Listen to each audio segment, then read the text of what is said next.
Assalamualaikum warahmatullahi wabarakatuh. Selamat bertemu kembali dalam pelajaran akuntansi keuangan. Kali ini kita akan membahas mengenai rekonsiliasi bank, pengertian rekonsiliasi, tujuan rekonsiliasi, penyebab diadakannya rekonsiliasi, dan fungsi rekonsiliasi.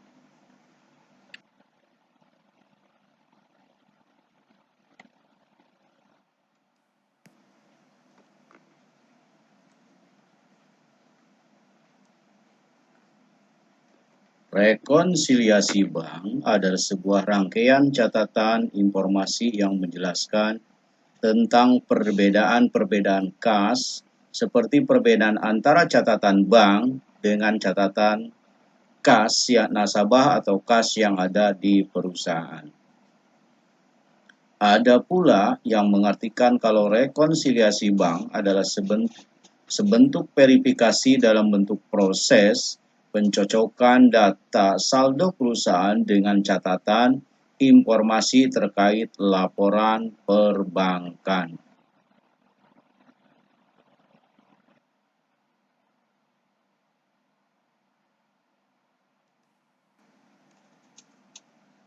Sekarang kita menginjak materi tujuan rekonsiliasi bank. Rekonsiliasi bank perlu dilakukan semata untuk tujuan tertentu. Salah satunya adalah untuk memastikan adanya persamaan, pencatatan, atau justru perbedaan di antara laba perusahaan dengan laporan dari bank.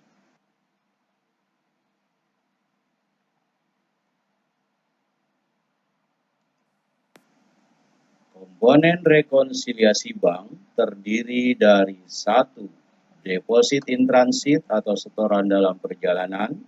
Yang kedua, outstanding check atau cek yang sudah dikeluarkan tetapi oleh si pemegang cek tersebut belum dicairkan ke bank. 3. Terjadi kesalahan pencatatan angka. Yang keempat, tagihan wesel dan bunga langsung ditagihkan oleh bank kepada pihak ketiga. Yang kelimanya, bunga giro bank, di mana kalau perusahaan memiliki giro atau tabungan di bank, maka secara otomatis perusahaan akan memperoleh bunga bank. Kemudian yang keenam adalah biaya administrasi bank. Ini berhubungan dengan perusahaan memiliki tabungan atau giro di bank, maka dia akan dikenakan biaya administrasi. Yang ketujuh adalah not sufficient fund atau cek kosong atau cek yang tidak cukup dana. Artinya cek yang kita terima ternyata adalah cek kosong atau dananya tidak ada di bank. Yang kedelapan adalah kekeliruan memasukkan setoran rekening giro oleh bank. Di sini juga adalah salah pencatatan, artinya misalkan transaksi untuk perusahaan ABC dimasukkan ke dalam perusahaan CDE, maka ini termasuk ke dalam komponen rekonsiliasi.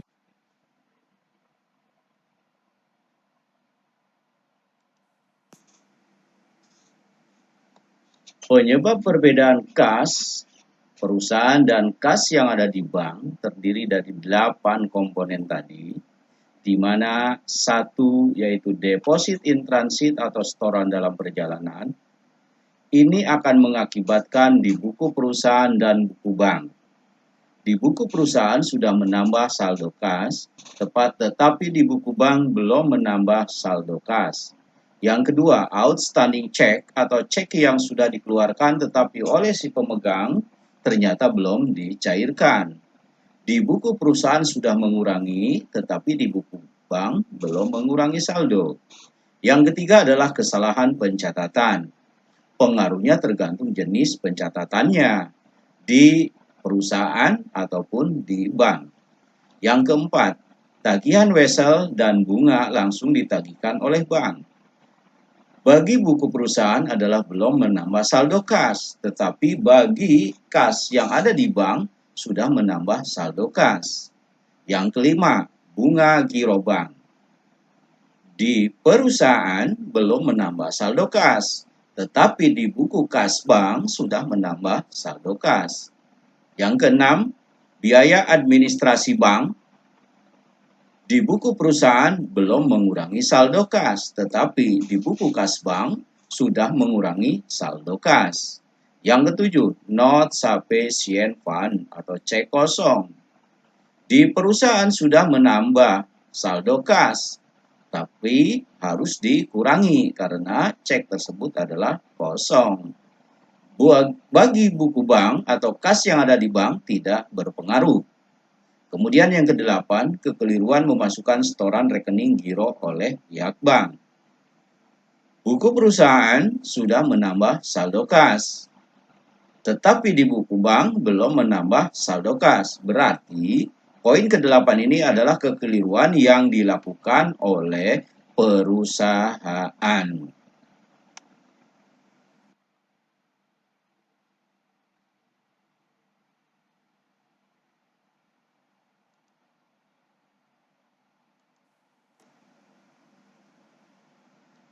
Fungsi rekonsiliasi bank.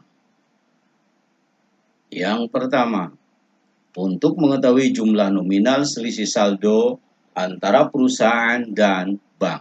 Yang kedua, untuk mengetahui penyebab terjadinya selisih antara uang di bank dengan catatan di perusahaan. Yang ketiga, untuk mendeteksi kecurangan akuntansi. Yang keempat, bahan pemeriksa kesalahan pencatatan yang dilakukan oleh pegawai keuangan perusahaan. Yang kelima, sebagai pengawasan terhadap pengelolaan kas.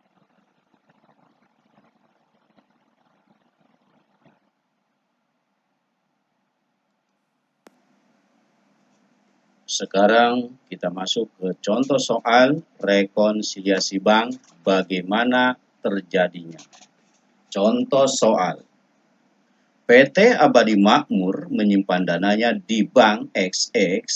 Menurut catatannya, saldo kas pada akhir Januari 2017 adalah sebesar 45.500.000. Sedangkan menurut rekening koran Bank XX, dana perusahaan yang ada di bank adalah sebesar 54.400.000. Berarti ada ketidakcocokan saldo antara kas perusahaan dengan kas yang ada di bank. Setelah diperiksa kembali, akuntan perusahaan menemukan beberapa informasi tambahan yang terkait dengan perbedaan saldo tersebut. Di mana satu, setoran kas ke bank tanggal 31 Januari sebesar 15.200.000 belum dicatat oleh bank, maka nanti akan berpengaruh terhadap bank. Yang kedua, tagihan PT Abadi Makmur kepada PT BB sebesar 9.600.000 yang dilakukan Bank XX telah berhasil dan PT Abadi Makmur belum mengetahui, maka akan bertambah di perusahaan. Yang ketiga, pendapatan bunga bank sebesar 1.200.000 belum dicatat PT Abadi Makmur, maka akan bertambah di perusahaan. Yang keempat, beban administrasi bank sebesar 300.000 belum dicatat PT Abadi Makmur, maka akan mengakibatkan di perusahaan berkurang. Yang kelima, cek yang diterima PT Abadi Makmur pada tanggal 25 Januari yang lalu dari PT Maju sebesar 4 juta ternyata tidak ada dananya atau not sufficient fund. Maka akan mengurangi di perusahaan karena cek tersebut dianggap cek kosong. Yang keenam, cek yang telah dikeluarkan oleh PT Abadi Makmur pada akhir bulan Januari yang lalu sebesar 13.600.000 ternyata oleh pemegangnya belum dicairkan. Maka transaksi tersebut akan Mari kita lanjutkan mengenai pengisian rekonsiliasi bank. Di mana tadi soal adalah PT Abadi Makmur menyimpan dananya di bank XX. Menurut catatan perusahaan dan catatan bank ada perbedaan antara saldo perusahaan dan saldo yang ada di bank.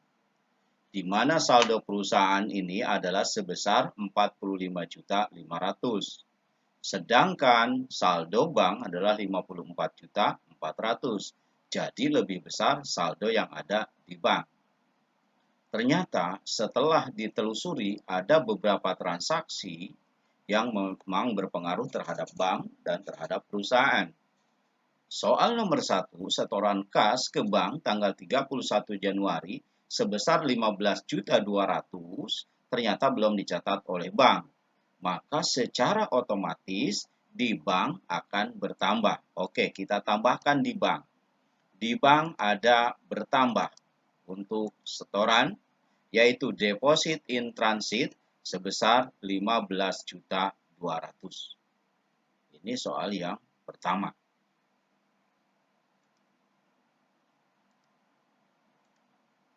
Oke, saya gabungkan ke sini. Ini soal yang pertama. Soal yang kedua, tagihan PT Abadi Makmur kepada PT BB sebesar 9.600.000 yang dilakukan Bank XX telah berhasil dan PT Abadi Makmur belum mengetahui. Maka di perusahaan akan bertambah. Maka di bagian perusahaan akan bertambah. Di perusahaan akan bertambah. Tagihan sebesar 9.600.000. Kita tambahkan di perusahaan yang ini.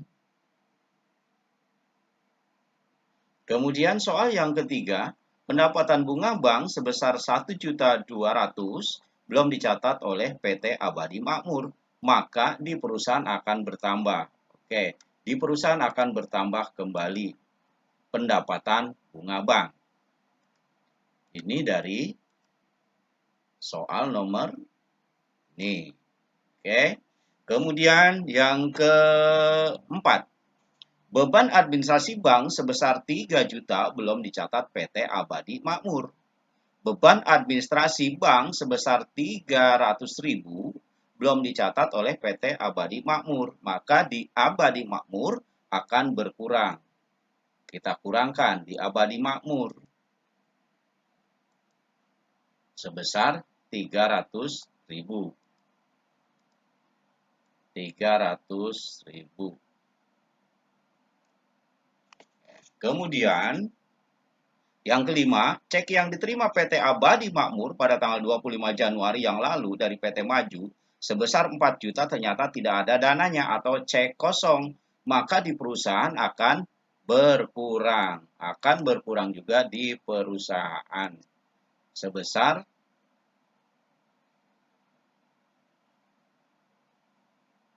cek yang diterima PT Abadi Makmur pada tanggal 25 Januari yang lalu dari PT Maju sebesar 4 juta ternyata tidak ada dananya.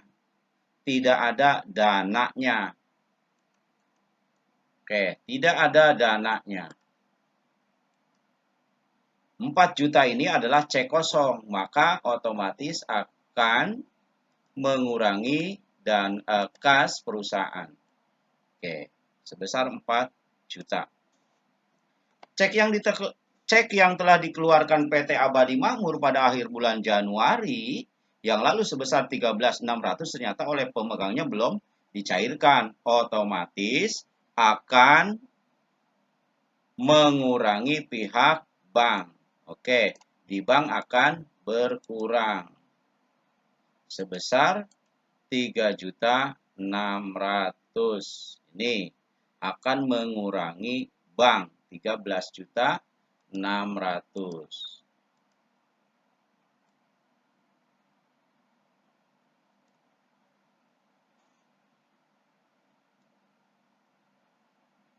Cek sebesar 7.500.000 yang diterima PT Abadi Makmur dari PT Mundur sebagai pembayaran piutang pada bulan Januari yang lalu dicatat oleh akuntan PT Abadi Makmur sebesar 2.500.000. Maka otomatis ada penambahan di perusahaan sebesar 5 juta, yaitu kekurangan dari pencatatan sebesar 5 juta.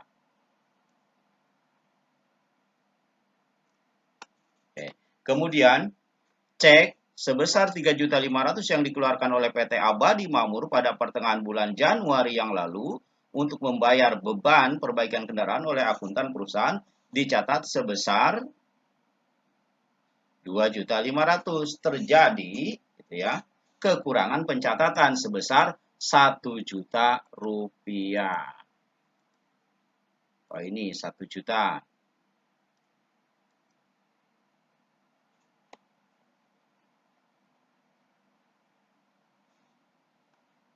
Maka hasilnya seperti ini. Oke ya. Ini kita kurangkan, kita jumlahkan, hasilnya adalah 15.800. Ini juga kita jumlahkan, hasilnya 5.300.000. Sekarang kita jumlah 45.500 ditambah 15.800 dikurangi 5.300, hasilnya adalah 56. Ini juga sama. 54.400 ditambah 15.200 dikurangi 13.600, hasilnya adalah 56 juta. Oke, semoga menambah pengetahuan dari keterangan soal tersebut, dan bila mana masih belum mengerti silakan diulang kembali. Terima kasih. Dan jika dirasa memang perlu dan penting dan merasa ada gunanya, silakan di like, share, komen, dan di subscribe. Terima kasih. Wassalamualaikum warahmatullahi wabarakatuh.